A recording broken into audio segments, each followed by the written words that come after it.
Hello and welcome to the Not Ready for Primetime Project. We're Gary Seath and Brad Robinson. And you're not. This week on the Early Years of SNL, Brad, we are wrapping up the early years. This is it, my friend. This is it. We're going to talk about the 5 seasons that we just watched. It felt like a marathon at points. We should say this. It's been almost, give or take 2 days, 3 years to the day that season 1, episode 1 came out. And in those 3 years, which I believe is roughly 156 weeks, we've had 154 episodes. So yeah, it's a marathon. Yeah. Wow. Yeah. That is good. Yeah. I don't think I realized that number. It's a lot. It's a lot is another word to put. A lot. 2 words. Now I'm more tired than I was coming into this now that I know that. So, yeah. Since this is the wrap up of the early years, the show, ostensibly, this is the last episode of the early years. This is it, right? This is it. We're done. Yeah. So as part of that, we're going to recap the early years of SNL. And to do that, we should also talk about how we got here on the Early Years podcast. That's a good point. Yeah, I think we only told this story once on Ian's podcast, I think. So, yeah. This is my fault. Go figure. Now,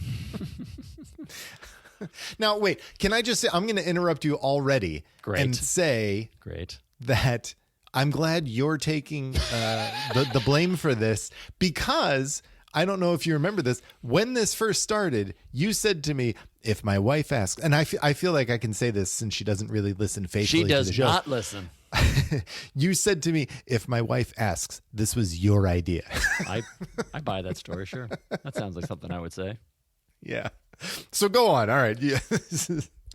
So this is whatever. I can't do math. Like 3.5 some years ago, you and I convinced you another bad idea. A lot of this is me. No, this idea. This was a good idea.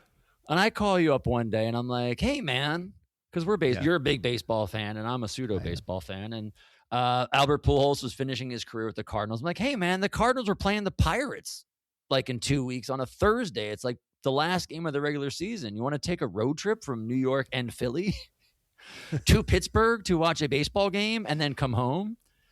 And you were like, "Sure." And this is where I knew I had you. I'm like, this dumb son of a bitch. Yeah, I left my house like 8 a.m. on whatever, and I drive to Philly. I get you, or I see you, you get me. We drive to Pittsburgh. We watch the game, and on the way back, we end up having a conversation. We do a draft. Wait. I don't think you've made it clear that this was supposed to be like a multi-day trip, that through life circumstances, we had to do this all in one day. Oh, was it? I thought it was always an overnight trip. It was always... No. Oh. Originally, it was going to be an overnight trip that we did. Well, that makes sense. Yeah. No, it was gonna be a nice getaway for us. Sure. And then life happens as it does, and then we had to truncate it into this marathon where you drove from New York to me outside of Philly, which is like an hour and a half ish. 2 hours. Yeah, to Pittsburgh, watched the game, came back to your place in Philly, and then I drove home to New York, and I think I did like 23 hours round trip. Anyway. Right. On the way home, we have a discussion because obviously we're both SNL fans, and we did a draft. We did like a cast draft for like 2 hours of our trip. We picked our own cast and whatever, and I had been laying the groundwork because I had this idea in my head, because during COVID I had been working on Blues Brothers docuseries I wanted to do about the Blues Brothers from the beginning and the creation up till now, and I had worked on it for months, and I had brought it to Jim Belushi and Judy Belushi, and it didn't pan out. But whatever, it got me into thinking about the early years, 70s, John Belushi, SNL, all that stuff. And I had started listening to podcasts. We talked a little bit about the SNL Hall of Fame when those guys were on. I got really into their show. That's the only podcast or anything ever that I listened to that I actually wrote into. And I emailed JD at one point. I think I said it when we talked to them, like complaining about the end of season 1. I was like, I could do a podcast. I was like, all right, I'll get Gary to do it. So anyway, that was like the laying of the groundwork. I was like, can we talk about SNL for like more than 20 minutes? And we did. It turns out we did. And that would have been like, I don't know, like September, end of the season is September, early October. And then a couple months went by because I tried to get the general idea put together of what I wanted to do. So I just didn't present you with a blank idea, but I'm like, here's what I want to do in the steps and all that crap. And like at some point, I guess probably right after the new year in 23, we started, like, we did some rehearsal episodes. Like, you bought into the idea and you're like, yeah, sure. So we started figuring out what it would be. And we did some modern day or contemporary, one in the 80s, a couple closer ones anyway. And we did that and we figured it out. And then, it was almost 3 years ago. I want to say it was March 21 is the first episode. We did season 1, episode 1, George Carlin. And now we're like 3 years and 3 days away. And amazing. 5 seasons in 3 years. You thought fucking Lauren was tired. Jesus. I know. But I was excited because I love SNL and I love this era of SNL, and the 50th was at that point I think 2 years away, if I can do math. And I wanted to look back and wanted to look at the creation of the show and the evolution of those first 5 years that I love, and what it was from literally nothing, just an idea, to the cultural phenomenon it was, and then to what everybody thought just died after season 5. I just wanted to revisit that arc and examine it and just see what that was and really explore the first 5 years. So I thought it would be a really fun thing to do. So that's why I wanted to do it. That was like the impetus of doing it, was exploring what those 5 years were, and was it what I remembered it to be, or what we thought it to be, or what history thought it to be, and all those kind of things. What was right, what was wrong, what was different. And so, so thank you for saying yes, because it's been a blast. Like, it's been so much more fun than I thought it would be, and we met so many great people and have so many new friends now, and it's been great. It's been so much fun. It has been. It's been surprising to me, really, and this is a credit to you, how well we got going on this right away. Like you said, you had this plan, you had it mapped out of what you wanted to do. But I think what even was even more surprising to me was the way in which the SNL community, the SNL podcast community especially, kind of embraced us and took us in and befriended us and were gracious to us and came on our show and had us on their shows. And like you said, we've made a lot of new friends doing this. For what it's worth, when you came to me with this idea, I was like, wow, this is insane. This is a crazy idea. But there wasn't anybody else that I would do anything like this with. This was a chance for me. I said to my wife at the time, this is a chance for me to see and talk to Brad more often than I do. And part of it, like that trip to Pittsburgh really was a great jumping off point for it, because I was like, look, we've known each other for 30 whatever years at this point, right? So I knew that we could talk, but I didn't know that we could talk and engage other people while we did it. One, I mean, we have mutual friends that we can't keep entertained for more than an hour. So this has been an amazing experience. So thank you for having this crazy idea, for manipulating me into doing it with you in a way that I think has been a lot of fun. For as much as I have bitched about certain aspects of it, and as much work as we've done with this thing too. I think that's the other thing that honestly surprised me, is like, wow, we've done a lot of work on these. What did you say? 154 episodes? I think that's what we're at. Yeah. 50, yeah. That's amazing. Well, here we are. Now we're going to wrap all of this up. Let's do it. Wrap up 3 years in what? We're like 10 minutes in, so 35 minutes. Yeah, well, this will be quick. Don't worry, everybody. Yeah. As per usual. So let's just start with some big overarching questions and takeaways here. Let's start with, what did you like most about watching the original era? I liked watching the evolution, what we set out to do. I really did. I wanted to see how this show went from an idea to phenomenon to, burning out, or however you want to call it, exhaustion, whatnot. And that was awesome. It was really great just following this show and that trajectory, the entire journey the show took. So that was my goal going in. I think we accomplished it great. That's what got me through season 5. I had this overarching idea of, like, this is the last chapter of the story. You have to do this, or you're not going to tell the story. So that's what I like the most. I was wondering could we do it? Would we do it? And I think we did, and I enjoyed it immensely. I also enjoyed watching this, just the excitement of the podcast itself growing. You know, as you said, when we started this, we've never done anything like this before. So we had I had no idea, is anybody going to listen? Is anybody going to give a shit? Is anybody going to care? And I mean, the fact that we now like expanded from like the quote unquote podcast to the project with different shows and talking about different things, this was always only ever going to be like reviewing episode by episode. And now we've been able to talk to people on the show and talk about other things and bring fans together. So that is what I like almost even more, is just the community that we built and doing it. And the third thing is just laughing. Like, I'm old. I enjoyed I just enjoyed laughing at like watching this stuff, and whether it was watching this stuff and laughing at the jokes or talking about it and laughing or having people on, I just had a blast talking about the show, something that I love so much. So those are the three things that I think I like the most about watching the show. It's almost more just this more than the show itself is what I enjoyed most about it. Yeah. I think there definitely were times when I was watching episodes, and this holds true for all 5 seasons, not just season 5, but I'd be watching episodes going, this, I can't believe I have to watch this. I can't wait to talk to Brad about this, because that will at least bring me some enjoyment in what we're doing. And look, there's good and bad to watching 100 plus episodes of anything consecutively the way that we did it in such a truncated time, 3 years, like you said.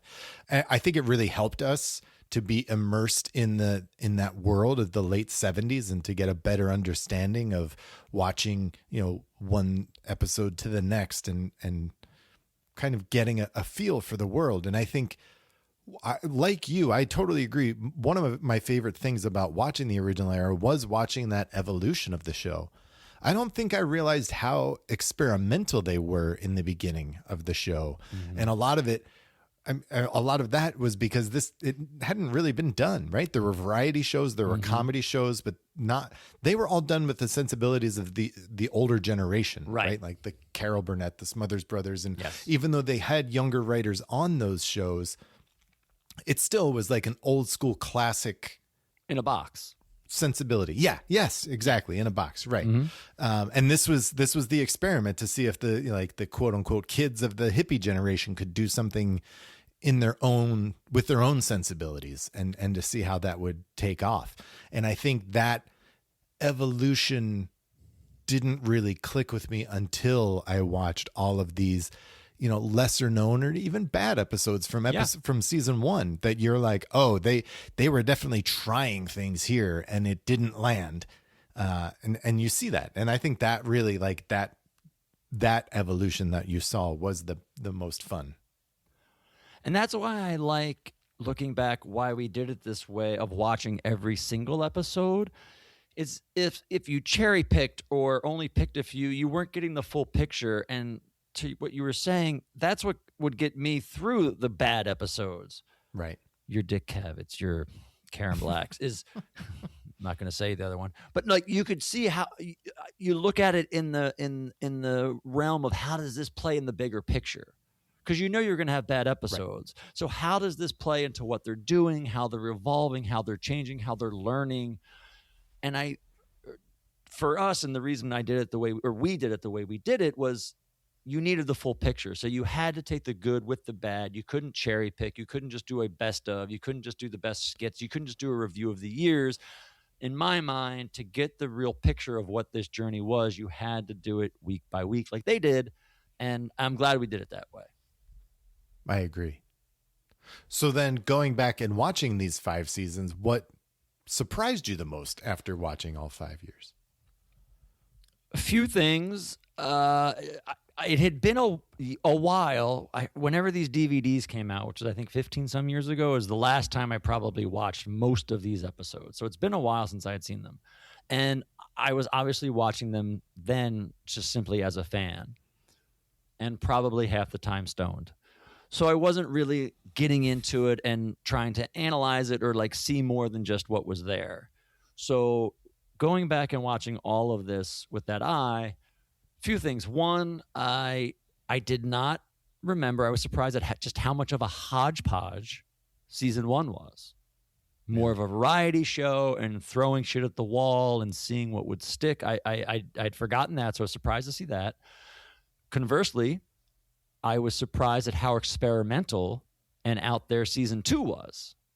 And also how good it was. How good season 2 was, all that being said.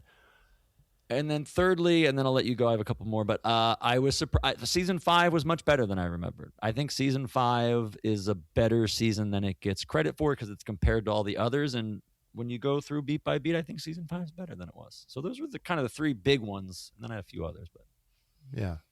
I think for me, I was surprised how throughout the 5 years, and I think this holds true of all 5 years, there were really high highs and there were really low lows. It's easy to brush aside what didn't work. And like you said, most people, especially after the fact, watch highlight reels, watch, best of Belushi, best of Chevy, whatever. And you don't take in the crap, right? Like we watched a lot of stuff that was just crap. And I think SNL has done a very good job of kind of paving over a lot of that. And it's done a very good job of creating the mythology behind the show and the drama around it. That I don't mean it to sound the way that this is going to sound, but it makes you forget about the bad stuff they put on television. And I think that's just kind of that's what happens when you put together a 90-minute show every in a week. Yes. Right. And I week. think that's, and you see it in the beginning, like season 1, you can see them relying on some old tried and true bits and some like radio bits, right? That we were like, this is clearly a lampoon thing. Mm-hmm. And I think one of the things, it was kind of glaring to me watching the last episode of season 5 with the royal party. And I think you and I were in agreement on how tight that episode is because it was something that they sat on for years and just reworked. Mm-hmm.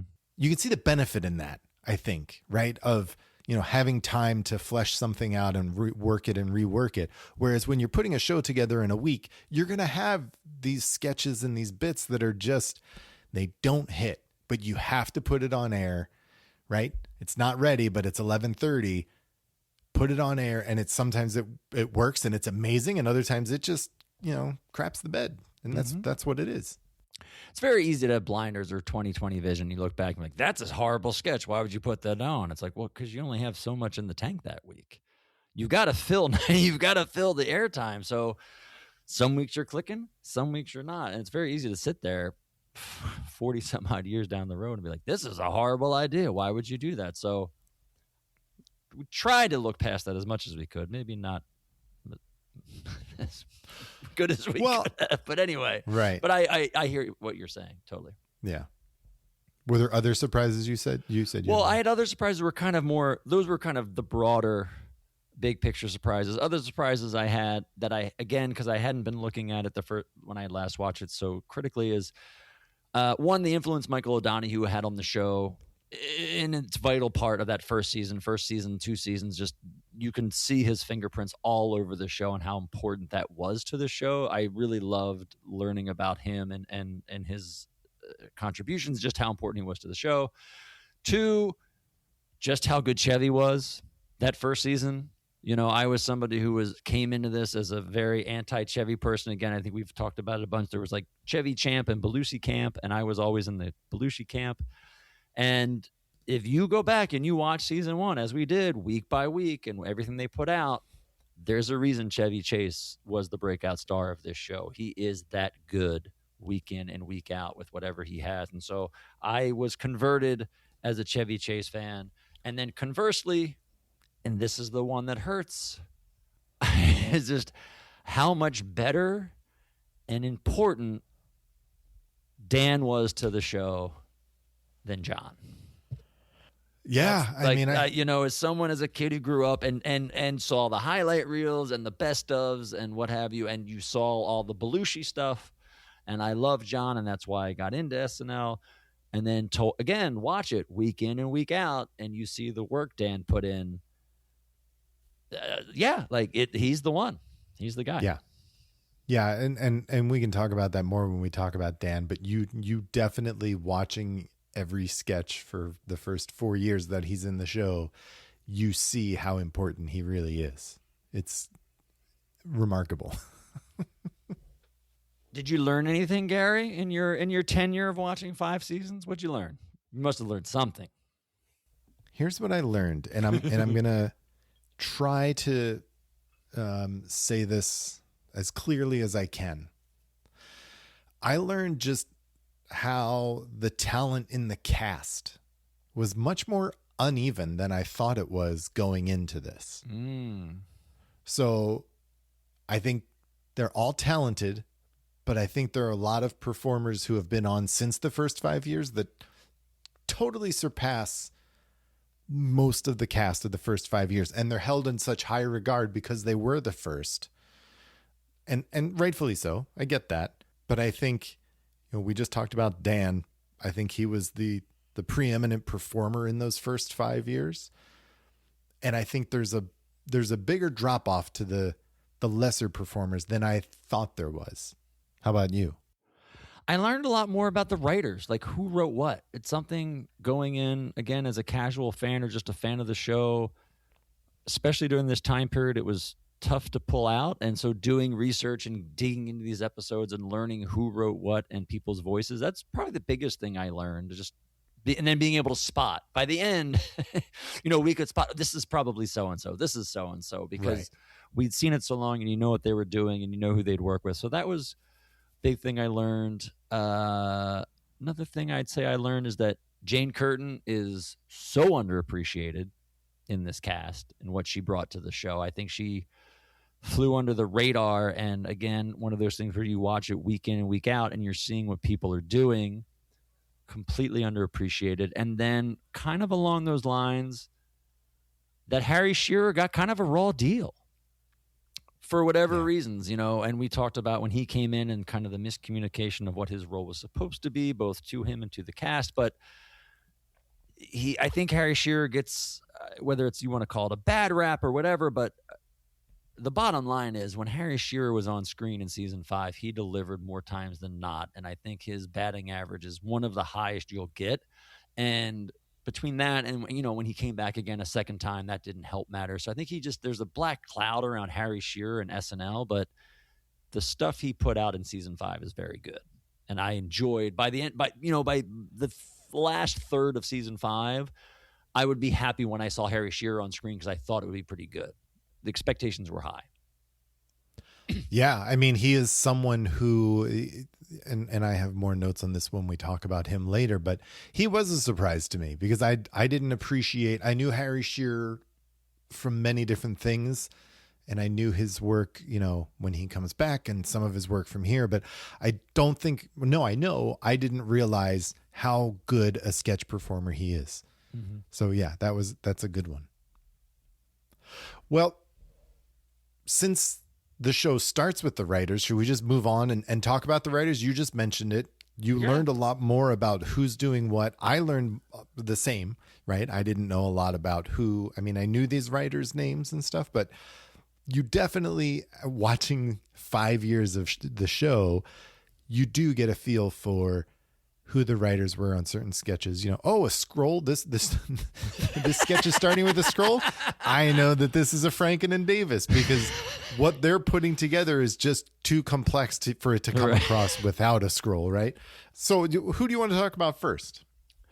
I got to go O'Donoghue. I think Michael O'Donoghue, as we said, first head writer of the show. Again, diving in, watching it week after week, getting to talk to Dennis Perrin, his biographer, which I think was a great thrill. And thank you, Dennis, for talking to us and has been a friend to the show and would help us out afterwards. But, really seeing what he was writing, what others were writing under him, and that level of danger or on the edge or whatever you want to call it. The first 2 seasons are Michael O'Donoghue. That they're in his mold. He's got the creative vision of the show, and we mentioned it. It was him and Lauren and Chevy and Dave Wilson. Like those are the 4 guys who are responsible for this show succeeding and surviving, not even becoming just surviving season 1 of those 4 guys. And you can't discredit his input. I think it's easy as time has gone on because the character that he is and the mentality that he has and who he is as a person overshadows the work that he did. But stuff like Godfather Therapy, The Last Voyage of the Starship Enterprise, Citizen Kane 2, the Mr. Mike Bedtime Stories, just all the stuff he wrote, Claudine Longet. There's just all of that subversiveness and just edginess that he shepherded and guided cannot be dismissed. And so that's probably the biggest thing I enjoyed of a writer, and looking back at where this show was and going, but we learned, I feel like, the writers and how sketches came to be and where they came from and how they evolved as far more than just watching them. So that was probably the biggest thing I enjoyed writing wise was O'Donoghue and acknowledging the impact he had. Yeah, I think it's interesting too. I think one of the things I enjoyed most about Michael's work were some of the solo pieces he did for Lorraine. Yeah. Right. I think that's something that I think those sketches themselves are kind of underappreciated, and Lorraine therefore is underappreciated. And it's a shame because I think he had a way of writing something that she could convey beautifully. And as weird and fucked up as some of those things were, I think the way in which he wrote and she performed worked so well together. I wish we had more of those. Yeah, I mean, it's a shame. And we saw it as the show got big. I think, it's not out of line to say the show got bigger than Michael ever wanted it to be. He didn't want this success. He didn't want to be mainstream. His whole thing was being counterculture and under the radar and subversive. So when the show got to be too big and they had to placate the masses because they were so successful, we saw him get pushed out, and new voices kind of took ahead, and Michael took a back seat that last season he was there for season 3 before he finally stepped away. Right. To do Mondo Video, you can go listen to our Deep Thoughts episode on Mondo Video. It's got a piece by Andy Aaron. Check it out. It's good. That's right. I think then, it kind of makes sense to talk about Franken and Davis after him, because their voice filled that void, right? Mm-hmm. And these are guys who they started on this show as nothing, right? Like they were sharing a paycheck. Yeah, exactly. And they started from scratch. And the way that they really worked themselves up, Al Franken turns himself into a very funny, very stable character by the end of season 5 that you're looking forward to seeing on Weekend Update. And I think the way in which they did this, I joked about the scrolls, right? Like they have to explain their sketches before you get into them, so you know where they're coming from a lot of the time. But the way in which they do it, I think really works, right? You see some of their sketches just take off and become, they wrote Theodoric of York, right? Mm-hmm. Yeah. I mean, that's one of the best sketches. It's why I know it's one of your favorite sketches of the first 5 years. It's so good and so well done. And to think about the journey of those two and what they accomplished in that 5-year run, that in and of itself is tremendous to me. They were in it for the long haul. As you mentioned, we talked to Matt Newman about this, where they were having trouble that first season getting anything on. They didn't have a lot of sketches, but they kept at it. They kept pushing through. There's no denying how smart those guys are and how talented they are. Right. I mean, no one's going to deny that. It's almost a shame when you look back and people look back on this era. I feel like they talk about it, writers or whatever they talk about. They'll say O'Donoghue, they'll talk about Downey, but Franken and Davis are huge. They're huge in this. And it wasn't, there was a void. To what you just said, you mentioned they felt there wasn't a void. They overtook it. There was a voice, and then a new voice needed to take over, and it was theirs. It wasn't like there was a void and no one knew what to do. They they kept it doing what they were doing. They would get things from time to time, right? Like they were responsible for like the Elliot Ness sketches, and they'd get some quality stuff in those early seasons. They would sporadically do those Franken and Davis pieces before it was the Franken and Davis show. They'd sneak those on. And over time, the show realized that their voice is what the show wanted to be. Lorne and the show, it became their voice. I mean, and we've talked about this recently too with like people like Doug and Jeff, where if there was an alternate universe and Lorne did not leave after season 5, it would have been Franken and Davis running the show. It would have been the Franken and Davis show. SNL would have been Franken and Davis producing the show. So, yeah, they're great. And they write so much great stuff. And they were so prolific in that third, fourth, and even fifth season that when you write that much stuff, you're going to be subject to criticism because you're just out there so much. You're writing like, oh, here's another crawl. Oh, there's an end crawl. Again, it must be Franken and Davis. But, they're still writing really good stuff. And they're really good writers and even performers. Davis, when he does it, is good. As you mentioned, now Franken by the end, season 5, he found his niche on the Weekend Update desk. But they had that, Michael O'Donoghue helped the show break in. And once they were there, Franken and Davis were the voices that had to carry it through that apex and the phenomenon that was the show. They deserve a lot of credit, rightfully so. Yeah, they just have different sensibilities than Michael O'Donoghue, right? Like you said, he was counterculture, and these guys were younger. They were more in the mainstream, right? They were in the zeitgeist of everything, probably a little bit more than Michael was at this point, and they knew where it was going. They helped set that course. Right. Well, they cared more about being popular. Right. Michael never wanted that. Michael O'Donoghue never wanted to be popular. Isn't there a line he had where like the worst kind of comedy is what makes people laugh? I'm completely paraphrasing that wrong. But he never wanted to make people laugh. That wasn't his goal of comedy. And my favorite quote of SNL, probably of all time, but especially this era, is from Ann Beats, where she says, you can only be avant-garde for so long, and then you become guard.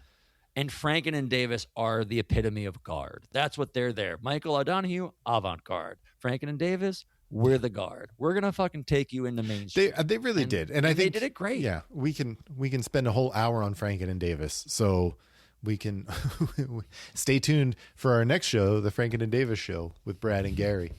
And Al Franken. And Al Franken. Where should we go to next? I mean, there's just a couple others because, again, at that one, it's hard. The writing credits aren't there, so you've had to piece them together through interviews or talking to people or through the years. But another voice I feel that was very identifiable and significant is Marilyn Suzanne Miller, who, again, was very nice enough to talk to us a couple times. But those Marilyn Suzanne Miller pieces were really great because it was a break in the vibe of the show, which helped make it feel different and unique, which... not to bitch about SNL now, but it's very cookie cutter and you know where it's going. And it follows a pattern where, 10 to 1 or, after Weekend Update late in the episode, you get those kind of slice of life sketches and you could tell, oh, there's not laughs. Like this is a dramatic piece or the comedy is very subtle. The Sissy Spacek, John Belushi one, Dan and Jane, Dan and Sherry Duvall, Slumber Party, season 1. That voice is really there. And then Judy Miller that she wrote and some of the musical stuff she wrote with Paul Schaefer, both Cheryl Hardwick. I think Marilyn Suzanne Miller, those first 3 seasons she was on, just really helped give the show a different voice at a time when it needed different voices. And looking back at it now, you can see it. And I think it's a very valuable piece. Well, and to bring that back to what you were saying about O'Donoghue before, right? Like Lorne, Chevy, and O'Donoghue really kind of set that tone for this first season and the second season. And Marilyn was the one who went astray from that, and they still put it on and made it work. And I think it really shines because of that. Like, I think the pieces that she writes are so, in a lot of ways, they're just so perfectly written and performed. I think that's the other thing is people, the cast wanted to perform in these. You could kind of see them, happy to get their acting chops up. But I think because she writes so well and in such a unique voice, the way it stood apart from what O'Donoghue was doing at the time was just it was the perfect yin and yang for that time. Mm-hmm. So that's another thing that I did not appreciate before coming into this was how good Marilyn Suzanne Miller's work is. But then she does stuff like Festrunk Brothers. Right. And the Shirley Temple bit with Elliot Gould and Lorraine Newman. And, and again, the musical numbers that I mentioned. Like, she has those serious Marilyn pieces, but the comedy stuff. Judy Miller, I think, is still one of the best tour de forces single-person sketches you'll see. I think it's Gilda's acting 100% carries that, but the writing is all there, and it's amazing. And so her contributions are just fantastic. Yeah. They're great. Another person who I think we should talk about in the same vein really is Rosie Schuster. I think Anne and Rosie and Marilyn being the 3 female writers on the crew for the first few years, it felt to me like while Rosie, I felt like Rosie was kind of the rational voice in the room, that she would kind of help level the playing field a little bit for the female performers and the female writers. She obviously had maybe some sort of influence with Lorne, although it didn't get her an 8H for the 50th anniversary show. If you listen to our interview with her. Wow. You got to go there. Come on, man. No, it's a shame. She should be. But she's someone who I think it feels like having her in that writer's room definitely helped. She's one of the ones, and I think Zweibel's like this too, helped raise the level for everyone, not just solely on their work. First, just let me say, you love Zweibel. Second, I think I love Rosie more though. I'm just saying. Well, everyone loves her. No, but you know what? It's funny, and this is a phrase that gets tossed around a lot with cast members, and I think in just talking about now, I'm going to use it with Rosie, as you mentioned, the writer's room. I feel like Rosie was the glue of the writer's room, because she would write female, like her and Ann Beats would write tons of stuff together, women pieces like Hard Hats or stuff like that, but she would also write the Nerds, and she wrote the Bees, and Rosie could do anything. And I feel like, as you mentioned, she was like the sounding board, or what, she just kept everything together. Yeah. And like just like without her, it'd be interesting how that room would have been, because I think she held a lot of it together. I think so. The other person that joins the writer's room in season 2, I think. 2. If you're talking about who I think it is, 2, because he came in when Bill Murray came. Yes, it is. Okay, then yes. Okay. Jim Downey joins the writer's room, and his is a voice that I think is also unique. He brings this political perspective that didn't really have in the show. Yes, true. And no, I'm only laughing, not at you, but I'm only laughing because we know who Jim Downey becomes. Right. I don't think Jim Downey is Jim Downey these 2.5 seasons he's on the show, but the inkling is there, especially in later 4 and 5. Yeah. You can see where it goes. Like, what am I trying to say? Like, if Jim Downey never came back, I don't know if we'd be saying this, but he does, obviously. And you can trace it back. The Jim Downey humor, which became Saturday Night Live humor, can be traced back to this. Sorry to interrupt, but that's what. No. Yes, it is here. It is you draw the line back to here. Yeah. Well, you see it starting to sprout up, in his 2.5 years during this run, and you see him then, in his on-screen role as George Bush, right? He's like bringing this forward to the light of, this was not something that was done, was, making fun of, primary candidates at that point. But again, he's someone who he writes a lot with Franken and Davis, and I think he learned a lot probably from working with them, and vice versa. Like, they brought a lot to one another, and he's someone that, while he was only there for 2.5 years, he did have a voice in that room and on the show then, before he comes back, like you said. Yeah, 2 things to that. One, as he wrote a lot with Franken and Davis, true. And then in that 5th season, he wrote a lot with Sarah Paley. Right. I think Gamble and Prost, he helped those younger writers a lot in season 5, which has a lot to be said. And then 2, as you mentioned, when SNL did politics in the first few seasons, and there's a great book out on this about Chevy Chase and how they, affected the, politics in SNL at that time. But it was surface level. It was jokey. It was just making fun of the buffoonery of, Gerald Ford, and nothing like, and Dan's Jimmy Carter was a joke. But you could see it at the end of season 4 and especially season 5 of them trying to be, and we said it many times, it's the show trying to be smart about politics. Yeah. And either the show or the audience wasn't ready for it yet, but you could see there's Jim Downey, and come to 10, 15 years later, that's what the show's going to be about. Right. And it was really fun to see those inklings, those kernels in season 5 when he was doing stuff with the primary candidates and stuff. Yeah.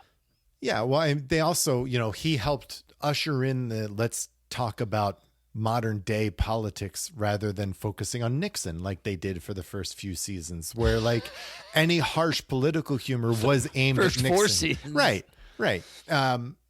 And I mean, to be fair, Nixon still kept throwing shit out there with books and everything. He kept throwing them stuff to make between John Dean's books and Nixon's books. Right. Yeah.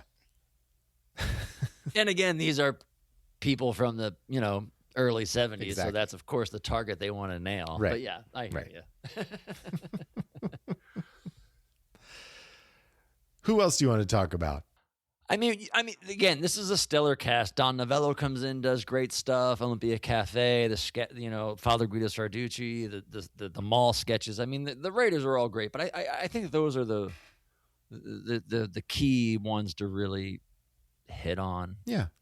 There's just so much great stuff this era. There is. I mean, you get different perspectives from Tom Schiller and his, some of his European film influences, and you get Alan Zweibel coming off the Borscht Belt and doing all the work he did with Gilda. Zweibel's crushing Update. Yeah, like it's so good. Herb Sargent stuff. Yeah, it's like, Everyone's Chevy's writing the first season. There's just so much. Yeah. It's such a great time. Yeah, it is remarkable. Lauren wanted this show to start with the writers and be a writer's show, and it definitely is that. I think you see that in the first 5 seasons, how the writers shaped the show.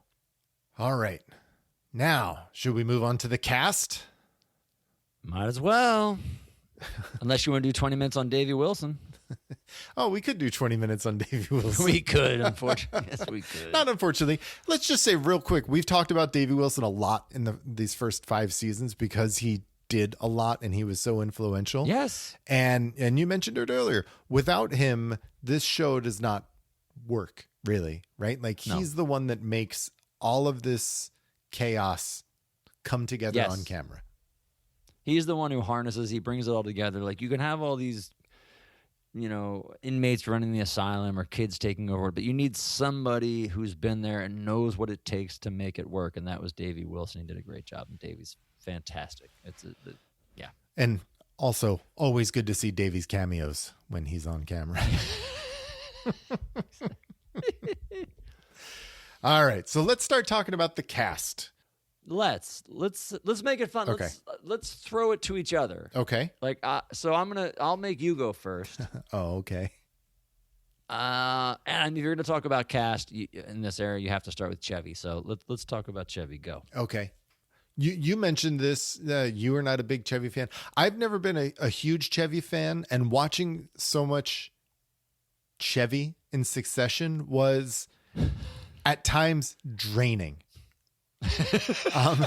Sure. But I think you understand why or how he broke out in the first season, because I think he is funny, and I think sometimes he can kind of be like a one-trick pony with his humor, and he kind of gets caught on things. But and you see that probably more in the last 30 years than you did in the first 1 and plus seasons. But in watching so much Chevy like this, you really do see how he becomes the breakout star, and he just kind of owns certain episodes. And part of it is because he's doing every cold open in Live from New York. He's doing Weekend Update by himself with his, saying his name. So he was kind of set up to be that person. And I guess I didn't understand why coming into this as much as I do now. And you see it, like you mentioned, right? Yeah, I say 2 things for that. One is, as you mentioned, Chevy was always going to be there. The first season was a hodgepodge. They were figuring it out. There's episodes like Paul Simon where there are no sketches. You're always having a short film by Albert Brooks or Gary Weiss. You're always having the Muppets. You're always having musical guests. So that's eating into your time. So what's left in the show is limited. And of what's limited is a cold open, which Chevy's going to do. Right. And a weekend update, which Chevy's going to do. So he's already front and center. But I will say, in watching it all, more times than not, Chevy will deliver. And whatever the sketch happens to be, it may be one note, whatever, but he's hitting the mark. He's doing what he needs to do. And again, you've got to think back to when this show was on the air in 1975. It's not what it is now. Right. It's not a guarantee. So when that's what's hitting, you're going to stick with it because you need people coming back. Until you get bigger than you are, you need people coming back. So if they're coming in to watch Chevy, you're going to throw Chevy on. But again, he delivers. And he delivers with variety. You know, you try to list what Chevy did, right? Like what are his characters or impressions? He's got Weekend Update, obviously, and the cold open, right, which are versions of Chevy doing stuff. Other than that, he's got Gerald Ford, which they leaned on tons. Yep. And Landshark, yeah, you know, one of the original recurring bits. But that's it. But he was in so much other stuff. You know, there were so many times when there would be a host and they would only be in sketches with Chevy. I'm thinking Louise Lasser. Right. I'm thinking Diane Cannon with that Diane Cannon horse bit. You know, Richard Pryor. You know, anybody thinks anything of that Richard Pryor episode, it's the sketch with Chevy. Right. You know, what else? You know, he was so much the just what that show was that first season. But he also delivered, you know, Very White, Ronald Reagan, Greg Allman, Shimmer floor cleaner, what the hell, Leighton Elf. Like he would just he was in so much, but New Dad. He delivered. Yeah. He might have been one note, but it was the note people wanted. And at that point in time, you're going to keep hitting it. And so, and he wrote a lot back then, right, especially at least the first half of season one, most of season one, he was writing a lot. So, you know, he's a very big contributor. We talked about it in season one during that winter break after the Candace Bergen episode, which didn't do well. And him and Lauren and O'Donoghue stayed in New York and just wrote for 3 weeks and came up with ideas and tried to get the show back on track. And that second half of season one's fantastic. Yeah. Yeah. And he doesn't get the credit for that, I think, because he was doing a lot with O'Donoghue, right? He was co-head writer at some point, wasn't he, with O'Donoghue? Yeah, they never, I think, had the official title back then. And, you know, he was hired as a writer to start, and then he weaseled his way in, you know, to be a cast member, which, I mean, it made sense. I mean, he did what he had to do. And he, again, like, you know, there's a world if Chevy Chase isn't in the cast and is just writing, does the show succeed? Like, are they riding the Belushi tails? Like, I don't know. I genuinely don't know. If you don't have Chevy and you're relying on John and Dan and Gilda, is the show a success? I don't know. Yeah. Well, I like to think that George Coe would have played a bigger role. You would. Anything else on Chevy, or should we move on? No, I mean, Chevy's great. But he, you know, and every once in a while he'll surprise you with a subtle performance. I love his Leonard Nimoy in that last Voyage of the Starship Enterprise. I love him in that. I really like him in the Citizen Kane 2 sketch. You know, it's a little bit of a subdued performance for him. It's like every once in a while you get Chevy. Claudine Longet is a great one. It's a lot of voiceover stuff with him and Jane, but it's not a Chevy Chase, quote unquote, piece. Right. And I think he's really good in that. So, you know, he does a really good job when you need him to. Yeah, he does. He does come through and show up. All right. I get to throw you a cast member now. Mm-hmm. I mean, I think we should just go chalk and get this out there now. Why don't you talk about John? Motherfucker. I love John. Love him. Love John. I mean, John is, if you want to go back, this is the reason we've done this podcast is John Belushi. Love him. I think he's an amazing performer. I will hang my hat on the John Belushi argument that the man at one time had the #1 late night TV show, #1 movie, and #1 album in the country. I think he's amazing. I think he's an amazing talent. He's a great actor that doesn't get the credit he deserves. He's got great characters on this show. Samurai, one of, if not the, probably not the, because I guess it was Bees, but, Samurai, one of the first recurring characters that really, made a mark on the show. Right. It's a character, his Weekend Update correspondent, doing the weather. But no is another huge one in that first season. And then he does other stuff I really like, really grounding and centering the Olympia Cafe as Pete, the owner of the cafe, I think is great. Love him as Larry Farber's really funny. And I really like him as Frank Leary as the St. Mickey's. Mickey's Knights of Columbus. Yeah. I still say his Joe Cocker is one of the greatest impressions in the show's history, hands down. The audience loses its mind at one point. They just erupt. His Truman Capote is great. He has a great Marlon Brando I know you like. His Kissinger is great. His Richard Dreyfuss is hilarious, only because I like making fun of Dreyfuss. So I think John's great. And I think what he brought to the show, Elizabeth Taylor's really good. But I think he's more significant for the idea of John Belushi than the performance or output of John Belushi. John was there to be dangerous. And he amplified that, and that's what he was. And you never knew what you were going to get. And he was on edge, and you needed that back then. At this point in time, mid-70s, a counterculture kind of TV show, you needed the danger. It wasn't Chevy. Chevy wasn't danger. Right. Chevy was funny and bumbling and lowest common denominator. He's the Milton Berle of the group. John's the guy you wanted to watch because you didn't know what he was going to do. But that's why you watched more than not. You didn't want to see what John, does that make any sense? So you were watching because you didn't know what he was going to do. Right. It wasn't because the end result was amazing. And there's a lot of stuff I love. I love John's stuff. Beethoven was great. And I love him in The Bees and that Bee sketch about Rob Reiner. But it's almost like he got hyped more for being John. Yeah. Belushi, the person, than being a performer. And it kills. I fucking love John. But he's a bit how do I say this delicately? He's a bit his place, I think, in the history of the show is a bit overrated because he's John Belushi. Yeah. All right. Well, we've accomplished what I set out to do for this podcast these last 3 years. He's got that, but he's got that something.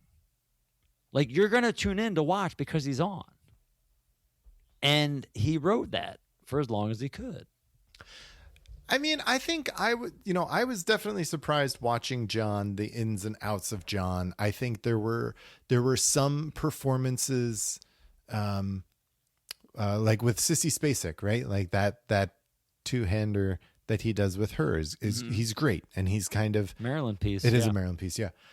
He's kind of subdued. He has his character from the mall, Kevin from the tape store, right, where he plays this kid.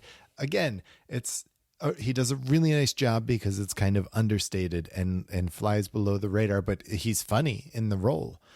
And I think what I got from watching so much John was how it felt like sometimes he was loud for the sake of being loud to get a laugh. It was like he was in your face to get a laugh. Similar to Chevy. Like Chevy would do things outright to get a laugh, but John and John would do that.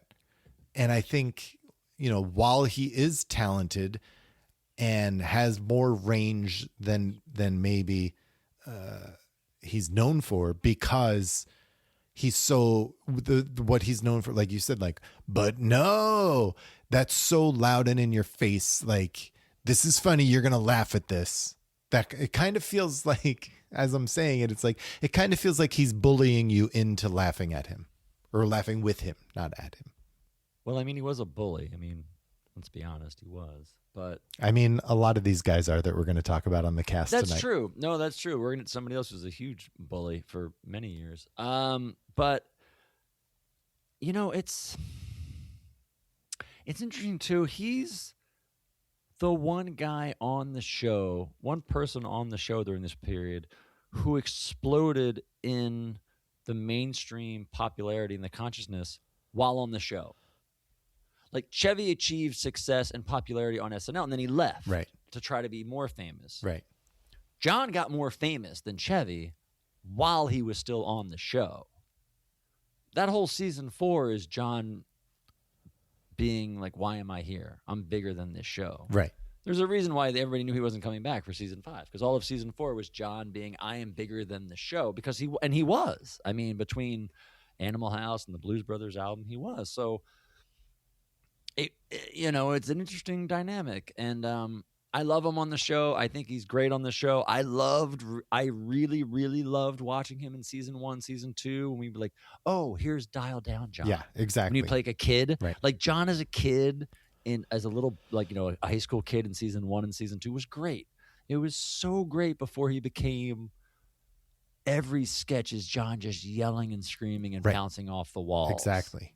Yeah. And he was really, really fun to watch those first 2 seasons. And then as John got huge, it got tough to watch. But I still love him. Yeah.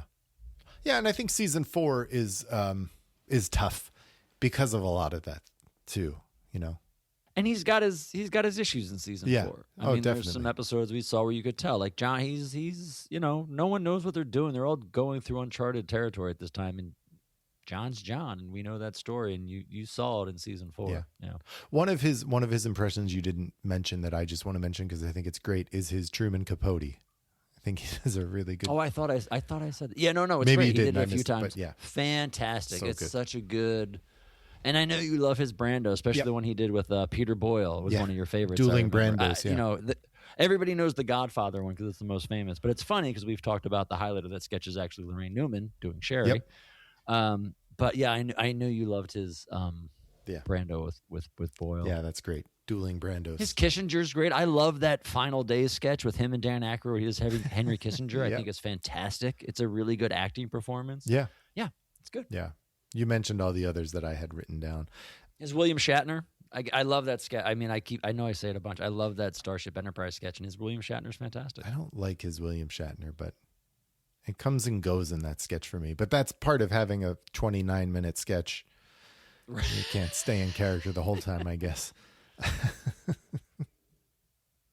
All right, toss me one. Who you got? Where do you want to go from here? Let's go a little bit lighter. Let's throw Garrett out. Oh, Garrett. All right. Poor Garrett. I think he's someone who it feels like he was hired under false pretenses. Well, he was a writer. He was supposed to be a writer to start, so you're not off. No, I know, but then it felt like, okay, this isn't hitting his actual performance skills weren't really used in the show at all, and it felt like he just was like, well, I'm getting paid and I'm going to keep doing this because I'm getting money and notoriety and I'm going to keep going. I mean, he's not a great sketch actor. I'm confident in saying that. You do see, like, as Garrett, ages and the years go by, you can see him becoming a better actor. He's not a great actor, and that's okay. But there's a difference between being an actor and a sketch actor, as you said. And I agree with you. He's not a sketch actor. That's a particular skill. And I think Garrett is a good actor. But I agree with you, not a great sketch actor. No, he's not. I think, you see him kind of get in like Chico Escuela, great character. Mm-hmm. He does a great job with that.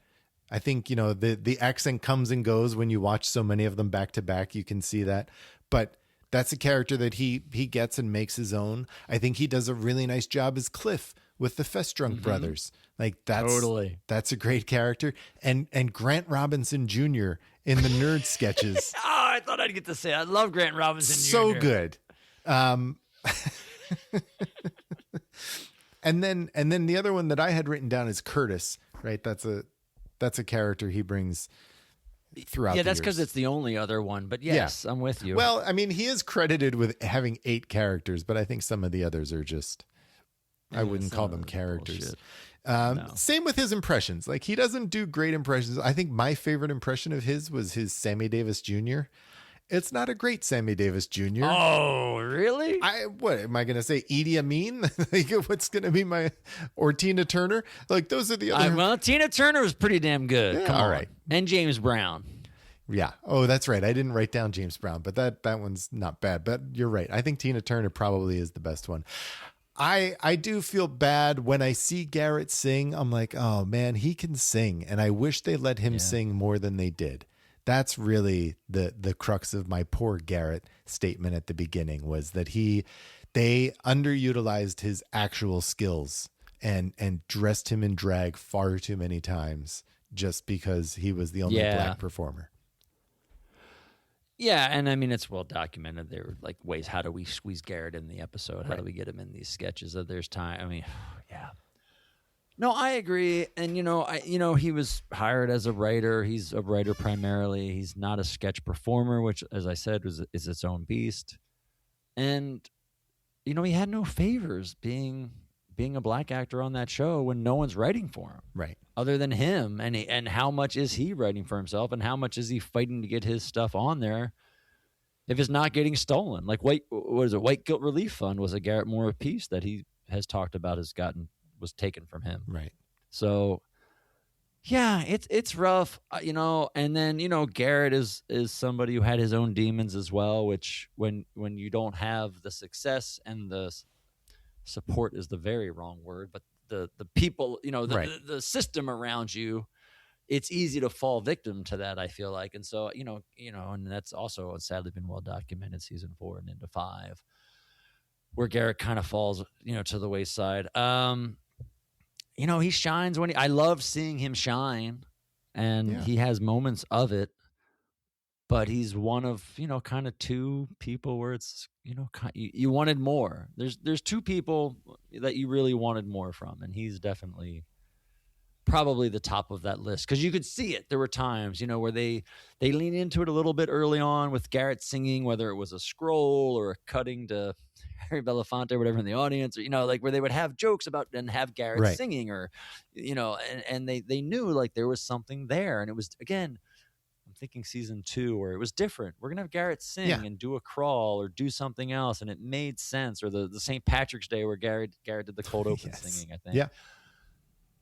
They just couldn't find room for him with your Chevys or your Johns or your Bills. And for, I think, reasons that are probably obvious at the time, Garrett couldn't fight. Like, he couldn't be the loud voice. Right. He couldn't yell, and no one else was yelling for him. So we get Cliff and Grant Robinson Jr. and Chico, which are all great, but his list is small. Yeah, I mean, I think part of that too is he becomes a performer at a time when the show is something different.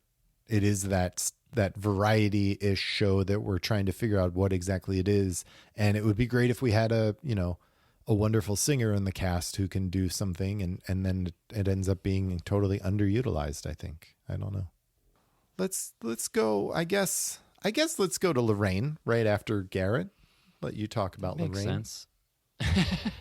I mean, Lorraine's the other one. Yeah. I mentioned there's 2 people who you would have wanted more from. I think Lorraine did a little better. I think, again, she had a little bit more support. She had women writers on the staff, which Garrett didn't have. She had women co-stars on the staff, which would help. So, and, you had white dudes who were doing sketches who needed women to act a part, whether it was a girlfriend or a wife or a mother or whatever. So she had more opportunities. I think Lorraine does a great job. She was known for not wanting to do recurring characters. She didn't want to lean into that, so we didn't get a lot of them. I think her most well-known, obviously, and best is obviously Sherry, which I think is a great character she brought, the Valley Girl. I think it's really good. It's really funny, and she was able to incorporate that character into different scenes, which I think worked really well, so that was nice to see. She's actually does a really great job as Connie Conehead. Yeah. Dan and Jane are great, but she does a really great job of being this kid and kind of really reflecting the times of kids versus their parents and the generations and, between, the aliens and the kid brought up in the States. And she does a great job. I love seeing her in Conehead. She's always fun when she's on there and what she brings, which is really fun. I kind of like her Chloe character, the stoner with Dan Aykroyd and James, the dropping the cow. Like, it's kind of a variation of Sherry, but it's decent. And one of my all-time favorites has got to be Sister Serena, which she only ever does once, but it's that St. Mickey's Knights of Columbus when she's the basketball coach. I don't know. I always love that sketch. I love her. You mentioned the O'Donoghue solo pieces she did, really great. Squeaky Fromme, she had, some great impressions of Squeaky Fromme. She did that Barbra Streisand. Remember Barbra Streisand, Me? Again, came out of nowhere because there's no intro in that sketch, and she just does a Barbra Streisand song impression, which is great. That Carole King, season 5, one of my highlights. That's a good one, Histories in Rock and Roll, really great with Steve Martin.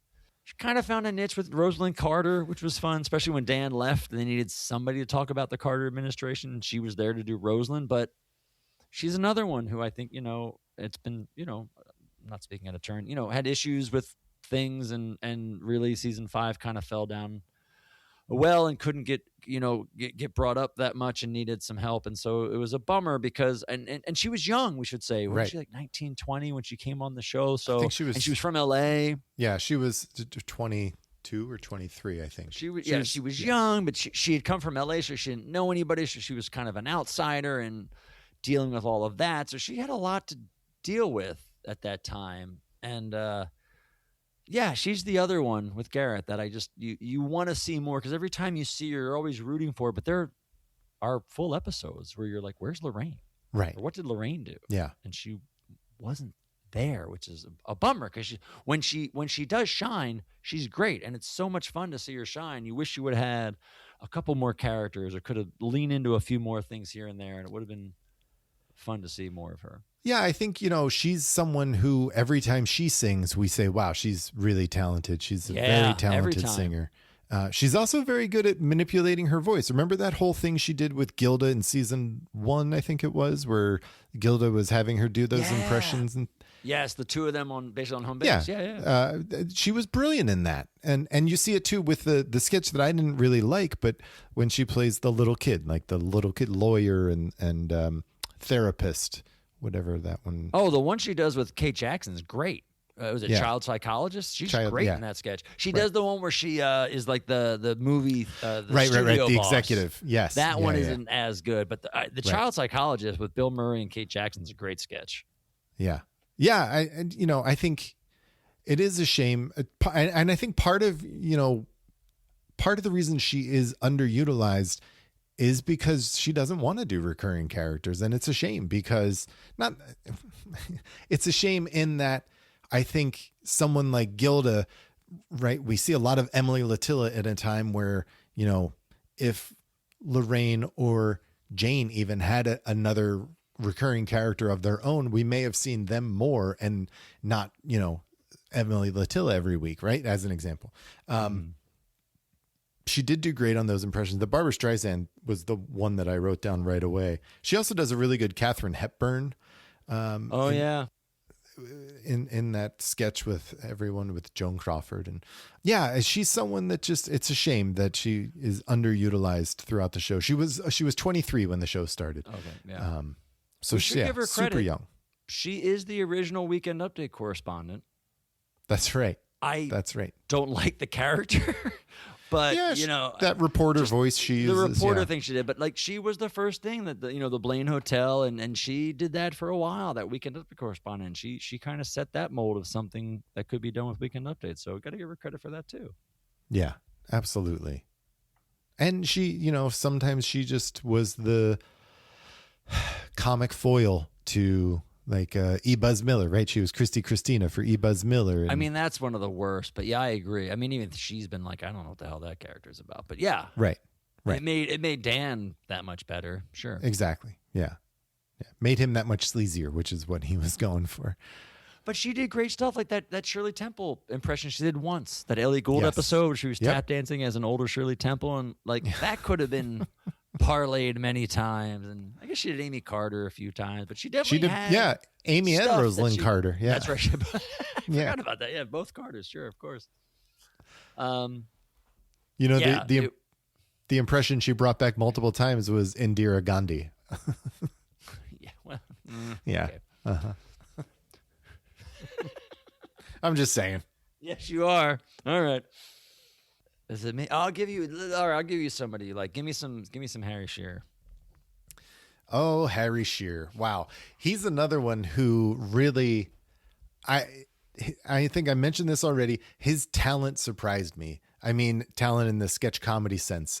It is a shame the way he was miscast or whatever because Misused. Lauren can't talk to people and tell them what he's thinking. So everyone's left to guess. But once they get him in and let him do he starts out much like Bill did when he came on with a few solos to camera, and you could kind of see what he does and you can get his sensibility. I think in some ways he's kind of like he's like a middleweight Dan Aykroyd. It's in some ways like he can speak quickly and not miss a word. He can do those pitchmen and just, you feel like, oh, I know exactly what this is. He keeps everything moving. He's one of the better impressionists in the early years by far, I think, really. He and Danny both are the two that I would say are the better impressionists of everyone. So much so that Danny, borrows his Tom Snyder that we see. And then you see his Reagan impression, and that kind of sets the groundwork for future Reagan impressions. So we see, he only does two characters in this. One is Vic Ricker, who we both really liked. And I wish he's someone that we saw more. What's the other one? The other one is Tom Clay. He's the spokesman. That's the spokesman character. Guy, right. Yeah. Okay, sure. But really, he shines with those impressions of Reagan and Tom Snyder. He does Rod Serling and Carl Sagan. The Carl Sagan one was really good. Mm-hmm. He does FDR. I mean, Harry Shearer, he was put in a bad, no-win position, right? Really, right? Like, he was brought in really late because Danny all of a sudden dropped out and wasn't coming back. And they add him to the cast in some way that's, ambiguous to everyone. But I think, he was lucky in that he is so talented and had been doing this literally his entire life, right? Like, he had been in show business since he was 3. So he knew that world anyway. And I think he you said it earlier, the second half of season 5, when you see him on screen, you're comfortable, right? You're going to get something good. In The Royal Party, he does a great job as Lord Salisbury of moving things along and asking Dan the right questions, and then asking Buck and Gilda the right questions, and moving that sketch along as he's the straight man really in that sketch, and he's great.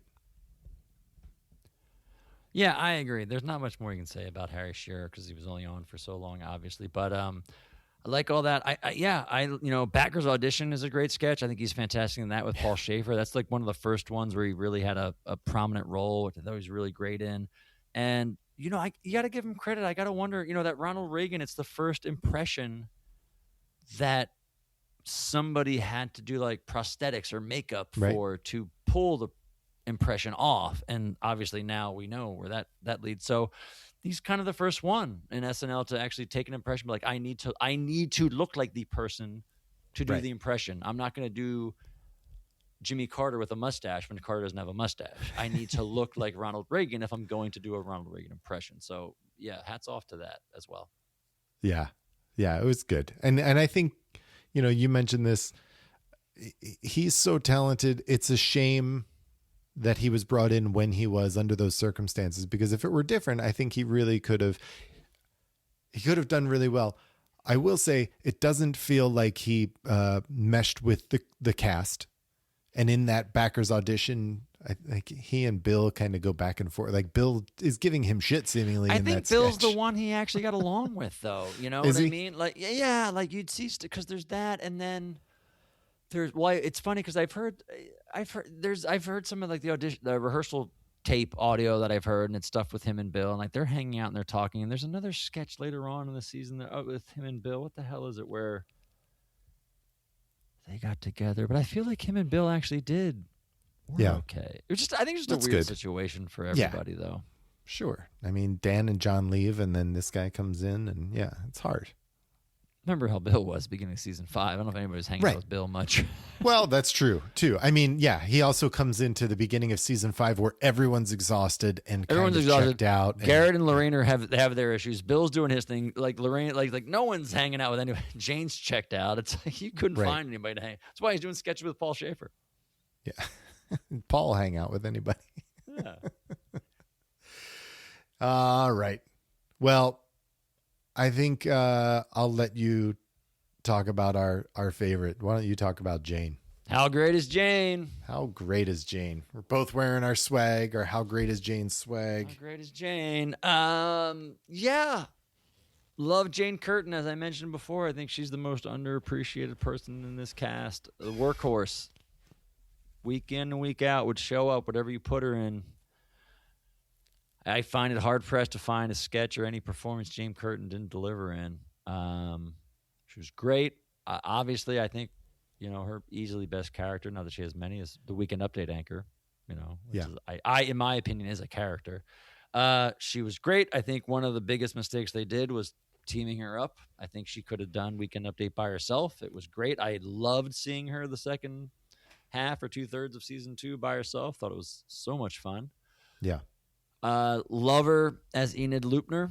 I think she brings so much to those sketches. I think the nerd sketches could easily be written off as juvenile and stupid. I think she brings a level of empathy and warmth to those sketches. I think she's really great, especially when she does stuff with Buck. Love her as Tom Snyder's mom. Again, she didn't get much. She didn't do much. And she was famously, I think she was on, it was like Julia Louis-Dreyfus's podcast, but she's a performer. She wasn't a writer. She wasn't there all week staying up till 3:00 in the morning writing and doing stuff. She would show up and be like, what did you write for me? Right. That's what I'll do. She wasn't fighting for it. She wasn't fighting for character. She wasn't fighting for screen time. She just wanted people. She would do what people needed her to do. So she was often getting, supporting roles or wives or, Pat Nixon, which I think she's phenomenal as Pat Nixon. So, she was limited to what she wanted, but she wasn't trying to be Gilda. So, right. That's where it all lies, but when she had stuff to do, like Primat Conehead, she would go toe to toe with Dan and hold her own and show you what it's done. And there's a reason that we, just organically came up with the phrase, how great is Jane? Because every episode you would watch, there'd be a time you'd just be, how great is Jane? And she's phenomenal. Yeah, I mean, I think that's an important thing that I don't know, that was very organic. This was like, coming up with how great is Jane is not something that we talked about or planned before. It just kind of kept happening over and over. She is the rock in this cast because she is a terrific straight man for any sketch, and seeing the way that she works with Dan and his characters like Erwin Mainway when sometimes she's Joan Face and sometimes she's Jane Curtin. Right. Or Gilda and Emily Little and Rosanna Dana at the Weekend Update desk, and how great she is at being that straight person. And then and letting them shine with their characters. And then when she needs to, she amps up whatever the anger or the frustration or whatever it is with the character that she needs. And then, can shift the energy of the sketch. It's just kind of remarkable when you see it over and over again. I think, when she finally has a character that comes in the last, 5 episodes of season 5 with Iris de Flaminio. You love that character. Great.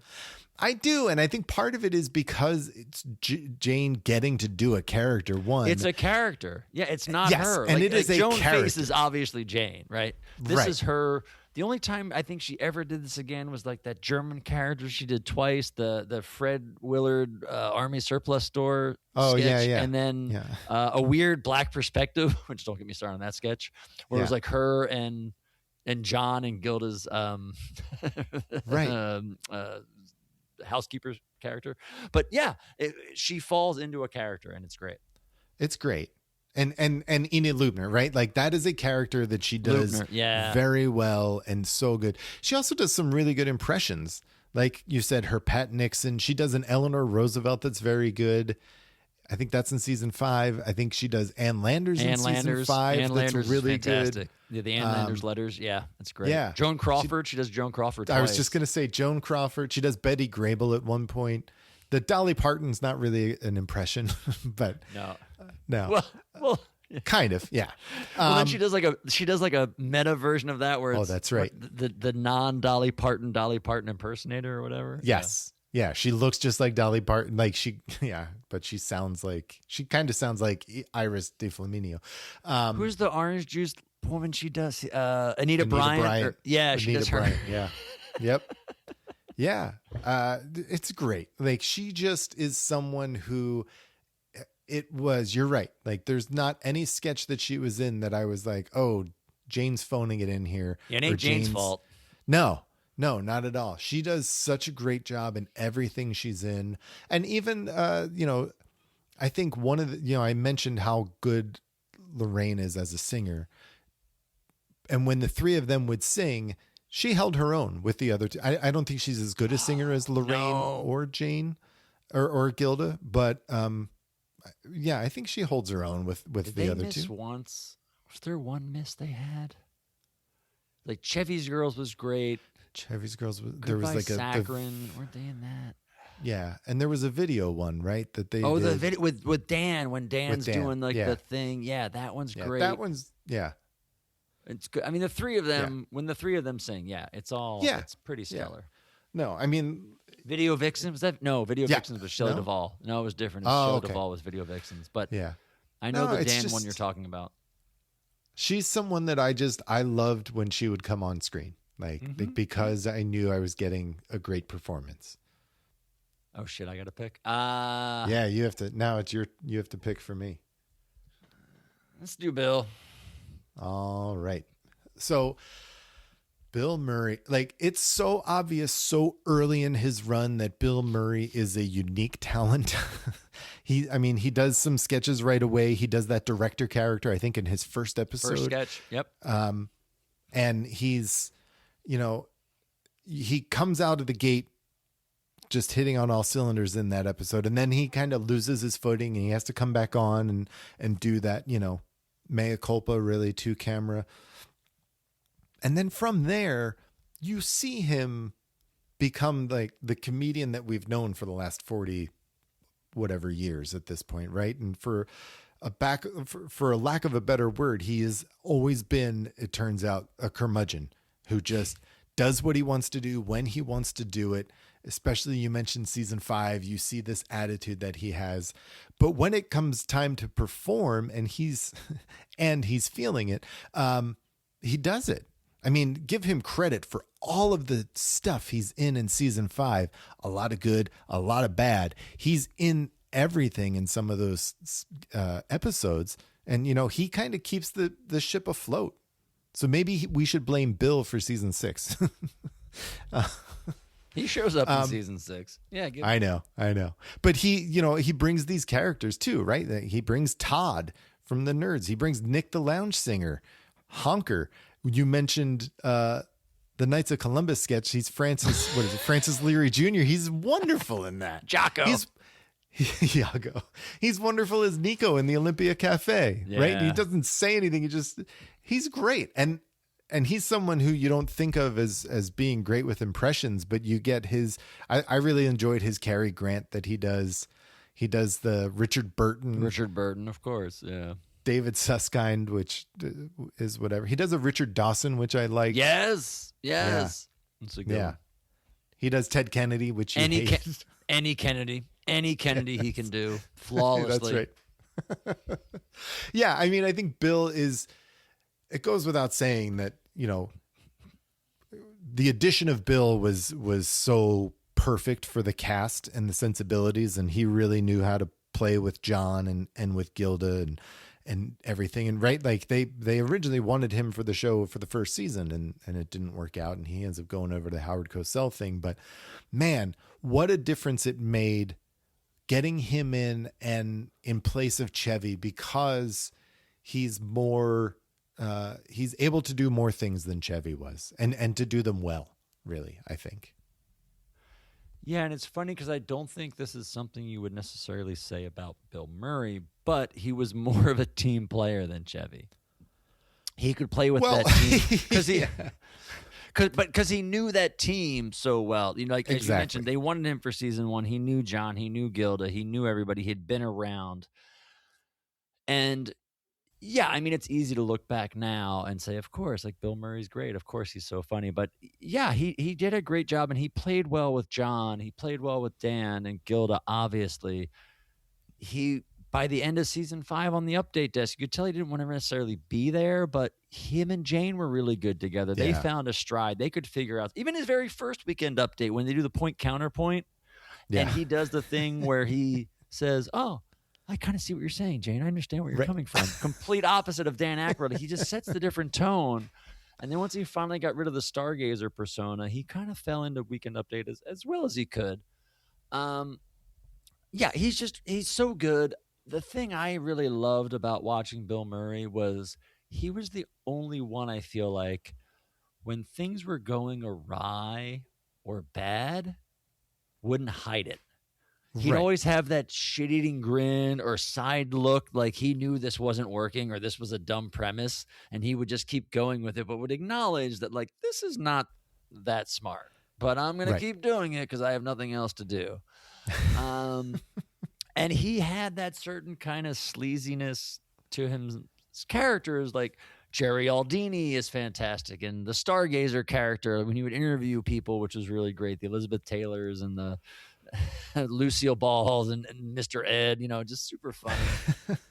I love Nick the Lounge Singer. I think he more than not held that up. It's a pretty good concept. I think he held it up pretty well.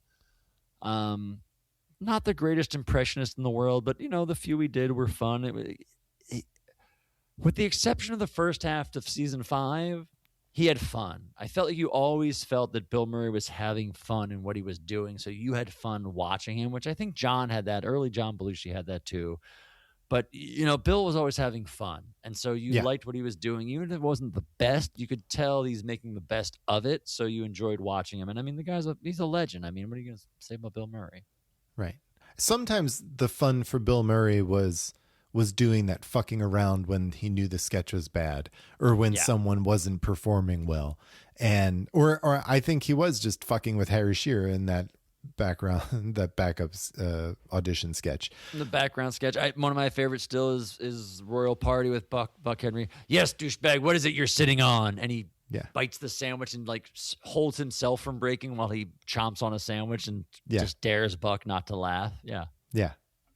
It's good. I mean, I like that. I enjoy that, meta kind of sensibility that he has of like, this is going down. Let's all just go down together. It's but he pulls some serious stuff out on you too. He does that really great slice of life sketch with Lorraine. I want to say one of those season 3 episodes where it's him and Lorraine going out to the party, and he's like, "I'm not going to go. Well, you go." And there's that. The apartment.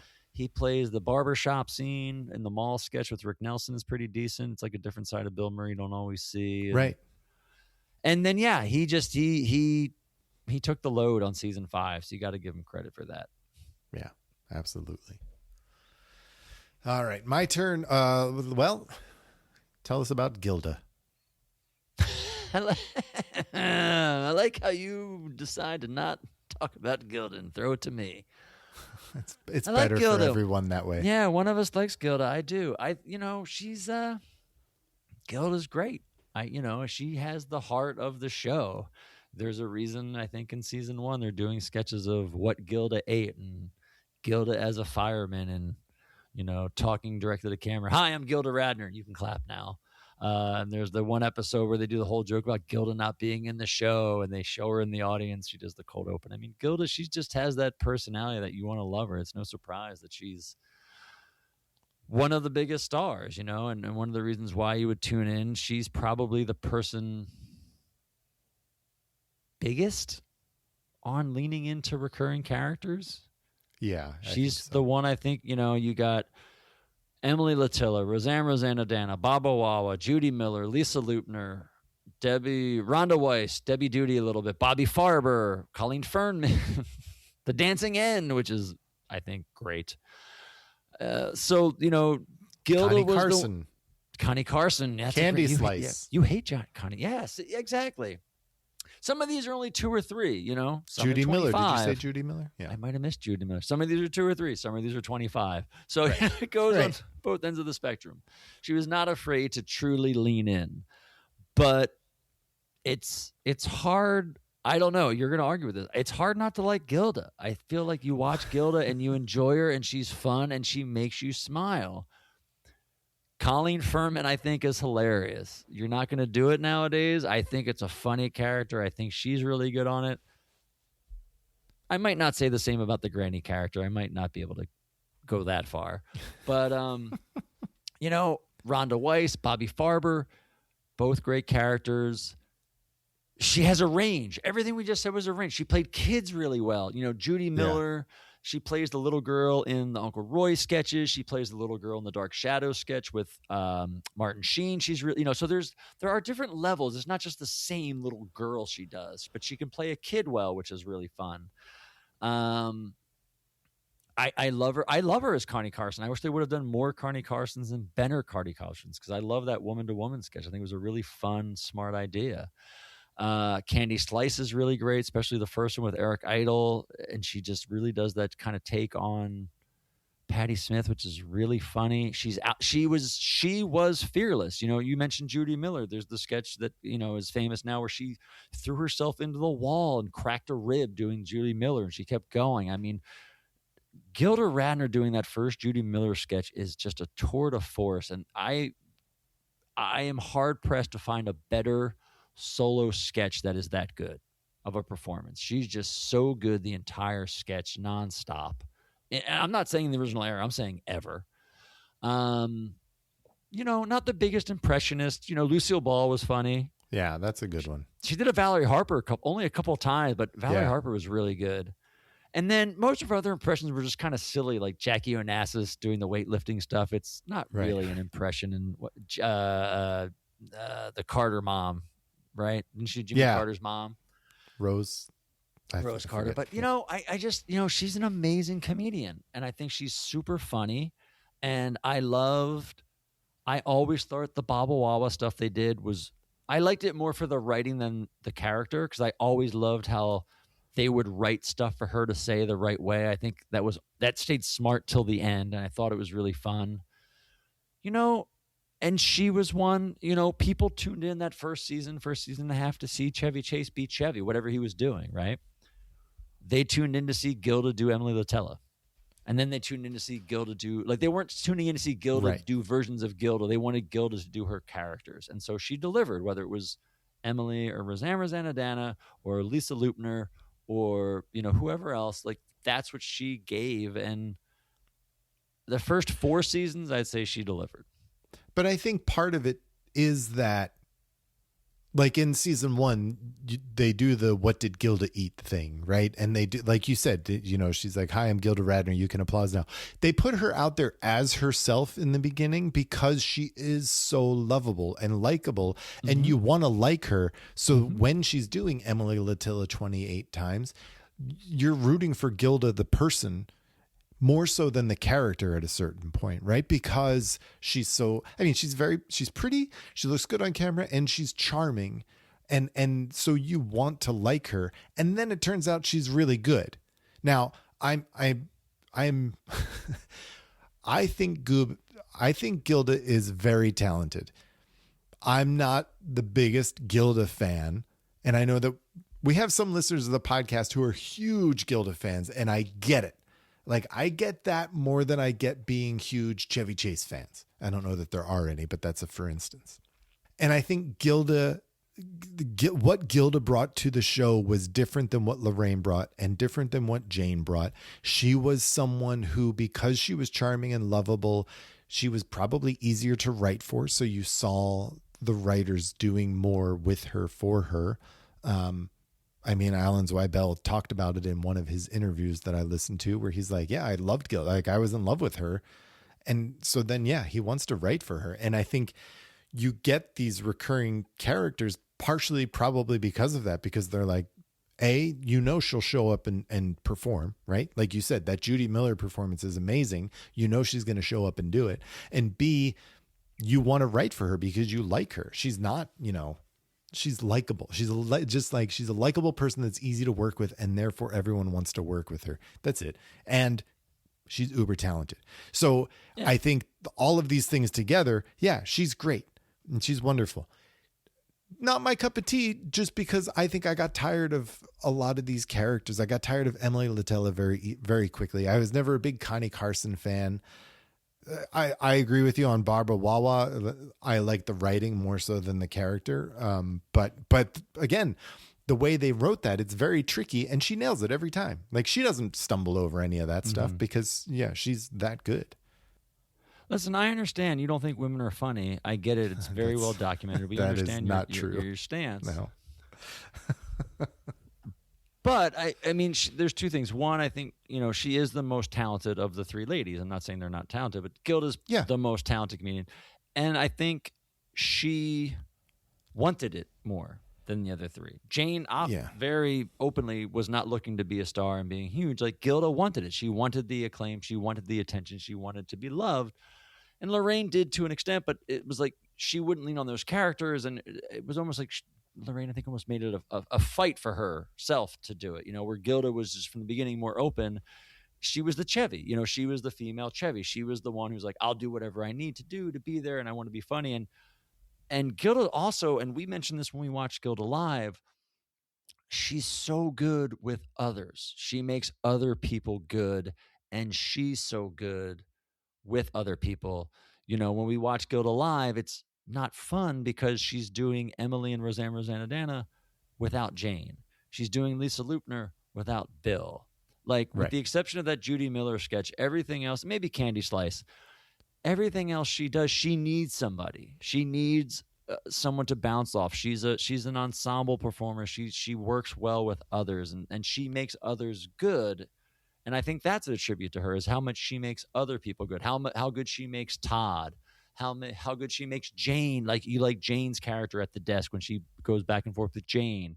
Bobby Farber, with Larry, and when Farbers meet other people, and how much fun she is with Bobby Farber and other people. Like, she welcomes other people so much.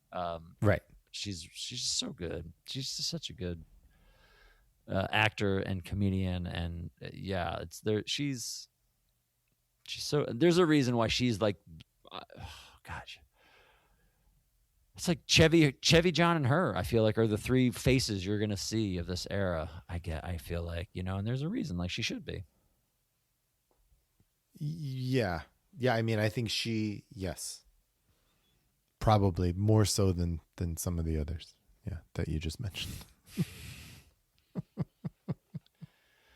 Which brings us to, last but not least, Dan Aykroyd.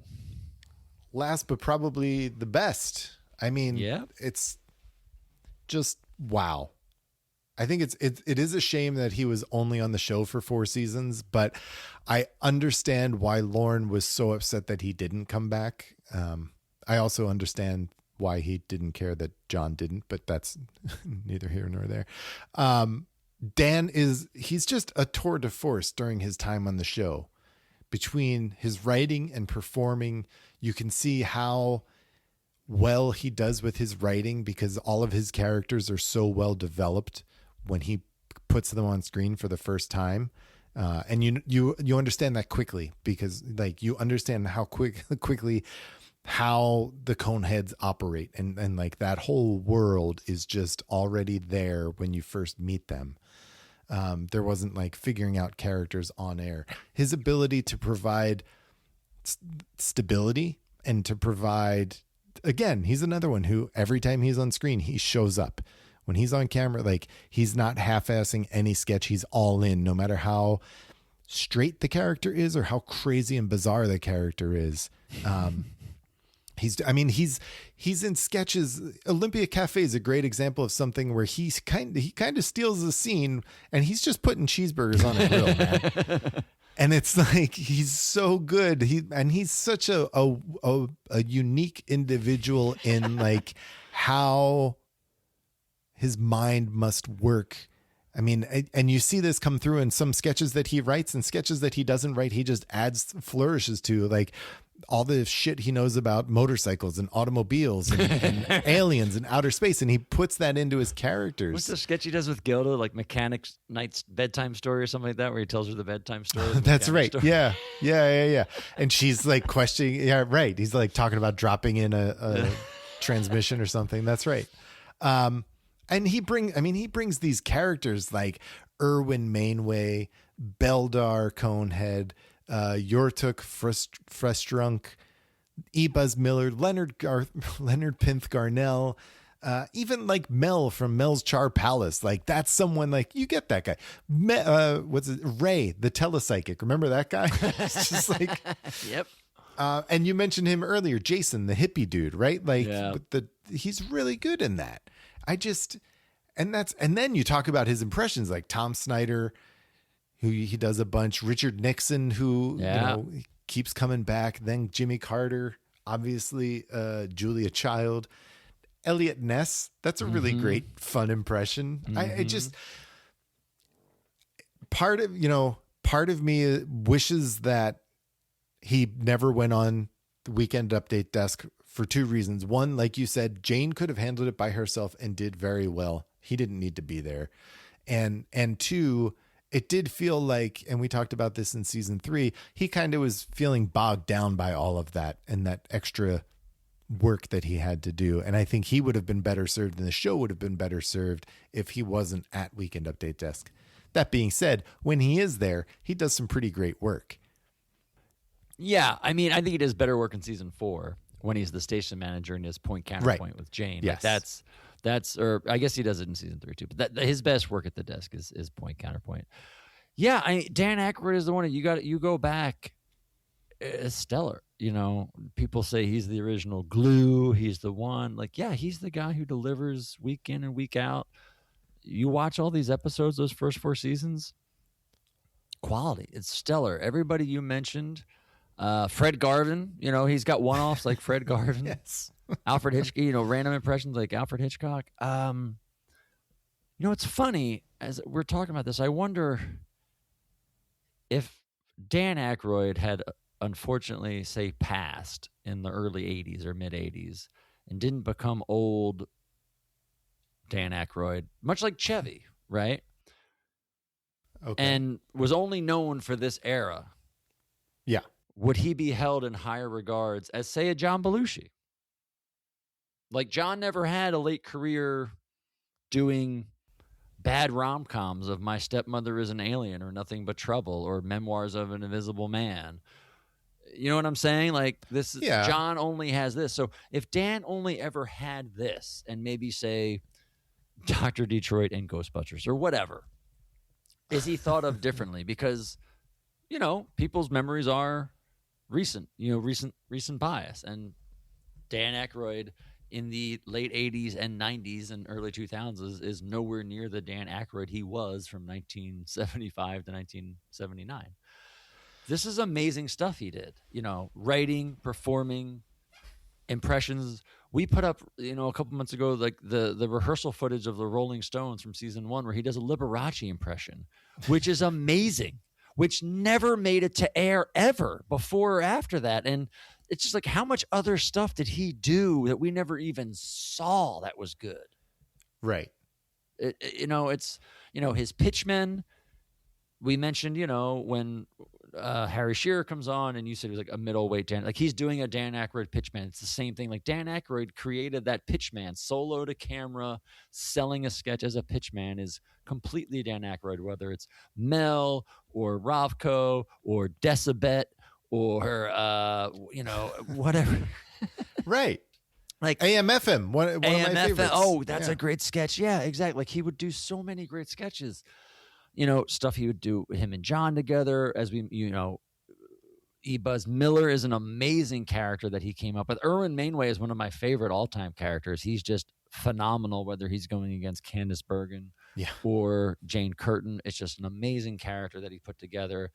And then he does supporting stuff with, the Steve Martin, with the Fest-Drunk brothers. It's just so amazing. Leonard Pinth Garnell, as you mentioned, he's just... just delivers time and time and time again. And it's the one thing I probably took away from watching at least the first 4 seasons is just how great Dan Aykroyd is, just how stellar all around he is, as you mentioned, writing and performing. Yeah. Jimmy Joe Red Sky, that's an interesting character that he brings just as a total, supporting cast. I think just to go back to your earlier question, I think Dan Aykroyd is someone who his career is kind of there are two parts to it, because I feel like movie actor Dan Aykroyd is so different than what we just watched in the first 5 seasons. And I think we probably didn't realize how good he is because it wasn't it's less easily defined. Like if you put together a highlight reel of Dan's best bits from the first 4 seasons that he's on, it definitely would stand out, but you wouldn't assume that it's the same guy that did, Driving Miss Daisy or some of the other crap that you mentioned. Right? Like, I mean, he's done a lot of things really well and have really successful movies, but like he's in Tommy Boy just as like a bit supporting part. Mm-hmm. And that kind of like, if that's the kind of career that I think you see more SNL stars after they leave, is something like that, then you see like someone creating Ghostbusters, for instance, right? And I think he's so unique because he can do that, and he's still making Ghostbusters movies today. But I think that just kind of speaks to his unique talent and the way his brain, like his brain works differently, because he can create these worlds and flesh them out beyond sketch comedy that not many other performers can. Well, I think you bring up a good point. We're talking about a sketch comedy show. Right. This is sketch comedy. And you can't really, as much as you want to, compare this to a movie career or a TV career. Like, this is its own weird beast. Writing a 3-minute sketch and having it be good and be funny and having it hit. And I think it's one of the things we've done is to try to look at this show as what the show is and not what it's become. Like, we're looking at Chevy Chase on Saturday Night Live, not Chevy Chase of 40 years of TV or movies or whatever. And we're looking at Dan Aykroyd on this show. We're looking at John Belushi on the show, not Animal House, not Blues Brothers. So you need to look at it in this lens. That's all we've done. We're not trying to talk about who's the funniest person in the world. We're talking about who's the funniest sketch person on Saturday Night Live, or who's the best sketch performers on Saturday Night Live, who's the best sketch writers. That's like, this is what we've focused on, as narrow as it may be, but that's the point of what the show is. There's a reason why people are hilarious on SNL and then never do anything ever. And they're like, whatever happened to them? It's like, well, that's their fucking niche. Like, that's why you get comedic movie stars who come on SNL and can't host worth a damn. It's different muscles. It's different skill sets. Some people can do both. Like Bill Murray can do both. There are the rare people, the unicorns can do both. But this is a very specific thing that we're talking about and looking at, which is why I love doing this and looking at this for 5 seasons, because this is when it really came in the mainstream. This is when this was the show before Fridays, before Mad TV, before In Living Color. This was the show that really set the standard. Right. So, and these are the people that did it. These are the writers. These are the cast. These are the people who laid the blueprint that's been followed for 40, 50 years. And so, as my long-winded version of why Dan Aykroyd is so goddamn good, it's just look at him at these 4 years. This is what we're talking about. It's amazing, not what went on after. How do you, when you leave this and you try to go on, some people can be successful. Your Will Ferrells, your Eddie Murphys, your Bill Murrays. But more often than not, people, they don't do anything. They either do nothing or they try and they fail. And then people are like, whatever happened to so-and-so and this person and that person, whatever. So, but when you focus it on the microcosm of Saturday Night Live and what it is, I think this group of people that we've been talking about for the last few years and 100 some odd episodes are amazing, and they all brought their own thing to it. And they're all vital pieces of it. Yes, I agree. Now, let me ask you a question. If you were, let's go back to the original, the genesis of this show, right? Our draft of performers. And let's say we're doing a draft again. How many of the performers from the first 5 years do you think would be top 10 draft picks? If it's just the two of us. Top 10? 3. I think you go Dan and John and Gilda. You think John? I'd still take John. Interesting. I mean, this is a gut answer without putting names down. But I what John represented, that's the thing that it's hard to describe to people nowadays and understand is like that, just that of what he was and the danger and like what could be there and the explosiveness he could deliver and what it brought that show at that time. I think I'm not saying he's like top 3. You asked me this years ago, John would have been like top 3 or 4. John might be like my 9th or 10th pick. Yeah. All right. Like, like depending on how many people, this is like bullshit. Like, is it, is it 2 of us? Is it 4 of us picking? But right. like, if I had to pick a cast of people, something like a Joe Cocker, like a Marlon Brando, like a Samurai, I would take it in a heartbeat. Yeah. So I think John still is top 10. Dan, though, may not have been in my top 10, or if he was, he would have been low. And Dan Aykroyd's easily one of my top, like, early picks, hands down. Yeah, I think Dan Aykroyd is, after watching these 5 years, he's probably definitely top 5, maybe top 3 for me. Mm-hmm. Mm-hmm. Yeah, of all time. And it's hard because comedy changes and over the years what's funny and what works. So that it's very hard to look at something that's 45, 50 years old and say, that's funnier than what's happening now. But funny's funny. And Dan Aykroyd's fucking funny. I think the other thing to take into account with, I think, everyone that we're talking about here tonight is season 1 was a very different show. Season 2 was a different show than the next 48 years. Yeah. And so in order to get on and become recognizable in seasons 1 and 2, you had to do funny shit. Like, you had to show up and be funny. And I think we talked about this with Doug and Jeff talking about like Bill, right? And having to like make an impression and then to the audience and then keep it up is like, oh no, he's funny. I think that held true for pretty much everyone, especially in season 1, because if you weren't funny or it wasn't working, they were trying so many different things. It was just like on to the next thing. Yeah. That wasn't necessarily comedy. If you're not funny, people aren't hanging around. Right. It's like there's people talk about that stand-up comedy all the time. Like they're like, Jack Nicholson, the most revered actor in the world. He's coming out and doing stand-up comedy. You might give him 30 seconds, but if you're not laughing, like, what the fuck? Get off the stage. Like, right. Yeah. If you're not funny, you're not funny. Right. And this show is funny. I think used to be. Who? The show. You? No, never. I think this is actually a good place. We still have a lot of stuff to talk about. I know. We should. Yeah, this was going to be one episode.